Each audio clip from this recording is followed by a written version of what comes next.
Va nihoyat 115-mavzumuzni ikkinchi qismidan boshlab oldik. Bu mavzumuz 3-darajali tenglamalar va ularning yetisha bag'ishlanadi. Do'stlar, biz 3-darajali tenglama bilishlarda nechta turdagi tenglamalarni bilamiz. Shuni bir yodga solib olaylik. Biza birinchi navbatda o'rgangan tenglamamiz bor edi. Bu chiziqli tenglamalar turadi. Ya'ni ax plus b teng 0 ko'rinishida tenglamalar bor edi. Bu chiziqli. Keyin ax kvadrat plus b x plus ko'rinishidagi tenglamalar o'rgandik. Ya'ni bu turdagi tenglamalar kvadrat tenglamalar. Endi bugun biz 3-darajali tenglamalarni sizlar bilan o'rganamiz. Bu tenglamalarni o'rganish bizlar uchun nisbatan oson bo'lgan. Sababi ax plus b da buni o'ng tarafga o'tirar edik, endi bo'ladik, javob chiqaradi.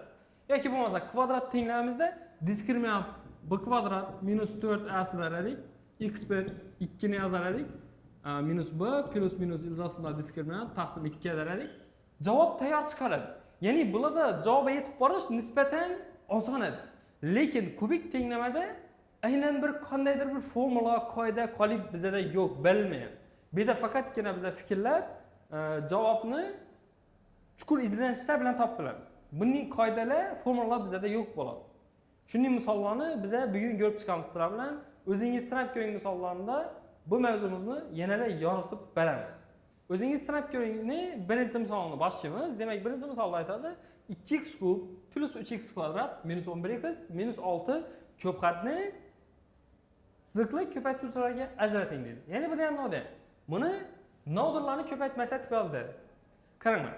Biza kubikni 4-daraja, 5-daraja va hokazo liboy bir o'zi ifodamizni ko'paytiruvchilar ajratish uchun foydalanadigan eng asosiy qoidalardan birini o'rganib o'taylik. Eng asosiysi qarang.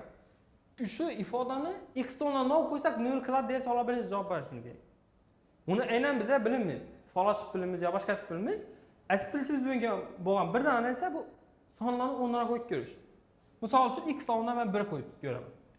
2 ko'paygan 1 ning kubi plus 3 ko'paygan 1 ning kvadrati minus 11 ko'paygan 1 minus 6.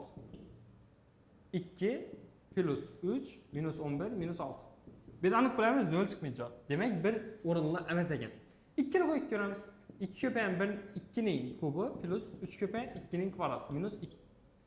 11 ko'paygan 2 minus 6. B'ga ko'radigan bo'lsak 16 plus B'ga ko'radigan bo'lsak 12 minus 22 minus 6. Bu ikkisini qo'shsak 28. Bu ikkisini minus 2 san minus bo'lsa minus 28 bo'ladigan javobimiz 0 chiqadi. Demak, biz o'shada x o'rniga 2 qo'ysak, javobimiz 0 chiqadi ekan. Bu da ham nima degan? Qarang.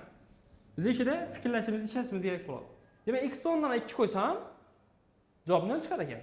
Bu degani bularni qavsa ko'paytirib chiqqan vaqtda qaysidir birisi x minus 2 ga keladi-da. X minus 2 ga kelsa qaranglar aynan do'stlar. X o'rniga 2 qo'ysak, 3 qavs 0 etadi, u degani o'sha ko'paytmani ham 0 etib beradi.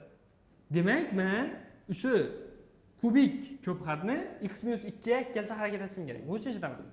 2x kub qaranglar. Qancha x minus 2 ga keladi desa, minus 4x ning kvadrati kelsa. Qaranglar, nechun deb bu yerda ikkisidan 2x ning kvadratini chiqarib bersam, ana x minus 2 keladi. Lekin bir matematika. Matematika bo'lgandan keyin bu yerda 3x ning kvadrati bor edi. O'zimizdan biz ham uni 4x ning kvadrati minusdan deb yozib bilamiz. Shuning uchun buni to'g'rilash uchun plus 7 dana x ning kvadratini yozaman. Ya'ni minus 4 plus 7 plus 3 ni beradi. Tushunarlimi? Tushunarli bo'lgan bo'lsa, keyin davom etamiz. Qarang, bu ikkisidan yaxshi x minus 2 ni chiqardik. Endi bu bilan sherikini chiqarishga x minus 2 ni. Bu uchun samalizlar minus 14 x ning o'zi kerak bo'ladi. Minus 14 x bir minus 11 edi. Demak, buni 11 aytgan uchun plus 3 x ga qo'shish kerak. Ya'ni bu ikkisini qo'shsam, yana 11 x ni o'zi keladi. Minus 6 oxirida. Bu ikkisidan qaranglar x minus 2 ga gap qoldi o'zi tayyor. Bu ikkisidan 2x ni kvadratini chiqaraman, x minus 2 keladi. Plus bu ikkisidan 7x ni chiqaraman, x minus 2 keladi. Plus bu ikkisidan 3 chiqaraman, x minus 2 keladi. Teng. 2 x minus 2 ni 3 dan chiqarib bersam, qaranglar. X minus 2, x minus 2, x minus 2. Nima qoladi? 2x ni kvadrati plus 7x plus 3. Endi qaraymiz. Bize kvadrat ko'pxatni, ya'ni kvadrat uchxatni necha ko'paytiruvchi ajratib bilamiz. Prosta buni tenglama sifatida qarab x va x2 ni topamiz. 5 navbatda. Demak, diskriminant teng 7 ning kvadrati 49 minus 4 ko'payin a deyamiz, 2 ko'payin s deyamiz 3. 49 ayiramiz 24. 25 chiqadi ekan. X1 deyamiz shunda. Minus 7 plus 5 taqsim 4. X2 deyamiz.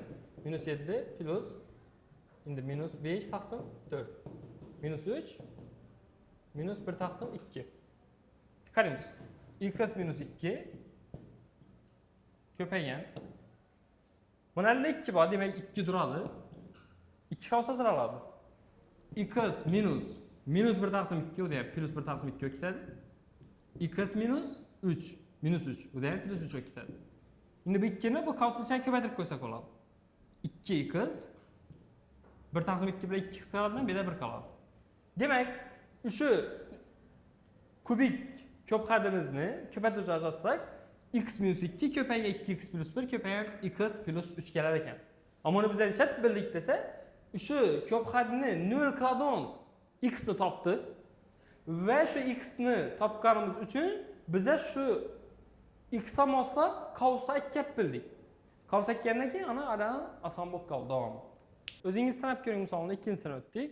Ikkinchi misolimiz aytadi, shu tenglamaning necha dona haqqiy ildizi bor. Biz ham necha dona haqqiy ildizi borligini bilishdan oldin o'zi necha dona ildizi borligini topishimiz kerak. Ya'ni shu misolda javobni chiqarishimiz kerak bo'ladi. Bu misol javobini chiqarishda bizlara quyidagi usul yordam beradi, ya'ni ko'paytiruvchilar ajratish. Qaranglar. Boshda biz o'zimizdan qaysidir shu bir x bor, shularni o'rniga qo'ysak, javob 0 chiqib qolishini bilishimiz kerak. Son qo'yib ko'ramiz. 1. Birdan boshlaymiz har doim. 1 ning kubi plus 5 ko'payin 1 ning kvadrati minus 2 ko'payin 1 plus 3. Qayda bo'lsak, bu yerda ko'rinib turibdi 0 bo'lmaydi hech qachon. 2 ni qo'yib ko'ramiz. 2 ning kubi plus 5 ko'payin 2 ning kvadrati minus 2 ko'payin 2 plus 3. E'tibor bergan bo'lsangiz, bu yerda 0 bo'lishi uchun musbat sonlarni qo'ymaslik kerak. Sababi bu yerda faqatgina manfiyat doir shu, ya'ni qo'shgan vaqtda aylanib ketishi kerak-ku. Va bu yerimiz yetarli emas. Bu yerda sabab kvadrat va kub bo'yicha ko'tarib qiymat. Minus sonlar qo'yib ko'ramiz. 2 ko'payin minus 1 ning kubi plus 5 ko'payin minus 1 ning kvadrati minus 2 ko'payin minus 1 plus 3. Hisoblasak, bu yerda minus 2 plus 5 plus 2 plus 3. Ya'ni 0 chiqmaydi. Endi minus 2 qo'yib ko'ramiz. 2 ko'payin minus 2 ning kubi 5 ko'payin minus 2 ning kvadrati 2 ko'payin minus 2 plus 3. Minus 2 ning kubi minus 8 minus 16 bu yerda. Bu yerga ko'radigan bo'lsak plus 20 plus 4 plus 3. Bu 0 bo'lmaydi. Endi 3 ni qo'yib ko'ramiz minusdan. 2 ko'paygan minus 3 ning kubi plus 5 ko'paygan minus 3 ning kvadrati minus 2 ko'paygan minus 3 plus 3 teng. Bu yerda minusdan 54 plusdan 45 plusdan 6 plusdan 3. Javobimiz yana ko'rganingizdek 0 chiqibdi. Bu degani demak bu yerda x ni o'rniga minus 3 qo'ysak javobimiz 0 chiqadi ekan. Undan biz tushunib olamiz. Bularni ko'paytiruvchilar qaysidir birisi x plus 3. Necha x plus 3 deyapman? X plus 3 turganning sababi x plus 3 degan qavsa x o'rniga minus 3 bersak, shu qavs 0 bo'ladi. U degani общий qiymat ham 0 bo'lib ketadi. Demak, men x plus 3 ni galdirishga harakat etishim kerak.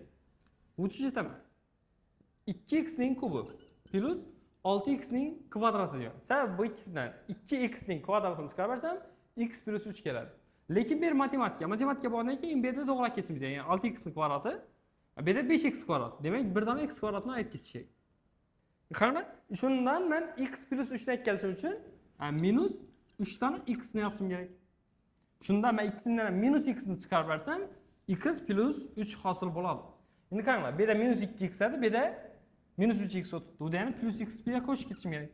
Plus 3 teng 0. Endi bu yerda ikkisidan 2x ni kvadratini chiqaraman. X plus 3 keladi. Bu ikkisidan minus x ni chiqaraman. X plus 3 keladi. Bu ikkisi o'zi x plus 3 ni o'zini berib turibdi. teng 0 bo'ladi ekan.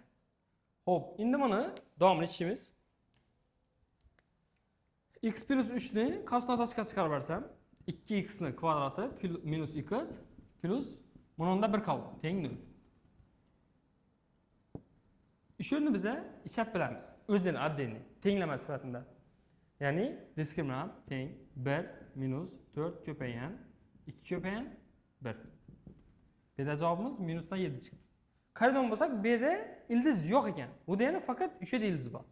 Ya'ni bir shoxlar dapiga qarab parabola va hech qachon manfiy qiymatni 0 deb qabul etolmaydi. Bu degani liboy vrema musbat. Musbat son 0 ga teng bo'lmaydi bu. Bu degani 0 ga bo'lib beramiz. Nima qoladi bizda? X plus 3 teng 0. X teng minus 3. Tenglamani javobi nima desa, x teng minus 3. Necha dona tenglama haqqi ildiziga desa, 1 dona.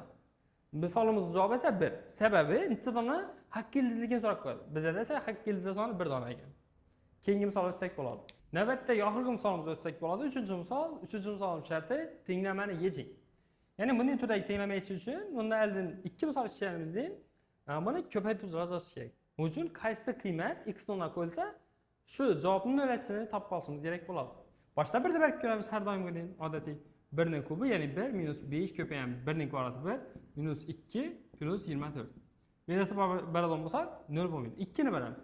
2 ning kubi minus 5 ko'paygan 2 ning kvadrati minus 2 ko'paygan 2 plus 24. Hisoblaymiz. 2 ning kubi 8 minus 2 ning kvadrati 4 mana ko'paysa 20 minus 4 plus 24. Bu ikkisi ketadi, 3si lekin 8 ga ketadi. Bu ham 0 bo'lmaydi. 3 ni berib ko'ramiz. 3 ning kubi minus 5 ko'paygan 3 ning kvadrati minus 2 ko'paygan 3 plus 24 teng 3 ning kubi 27 minus 3 ning kvadrati 9 bu bilan 45 minus 6 plus 24. 27 24 qo'shsak 51 45 bilan minus 6 ham minus 51 ni beradi. Bu degani javobimiz 0 chiqadi. Demak, bu yerni x o'rniga 3 qo'ysak 0 bo'ladi ekan. Demak, bu degani x minus 3 ga keladi u. Qaysidir bir qavsi. Sababi, ishida x o'rniga 3 qo'ysak 3 dan 3 ayiramiz 0, bir qavs 0 bo'ldi degani общий javob ham 0 chiqadi degani. Demak, men nima harakat etishim kerak? X minus 3 ni olib kelishga harakat etishim kerak. Bularni o'chirib turamiz.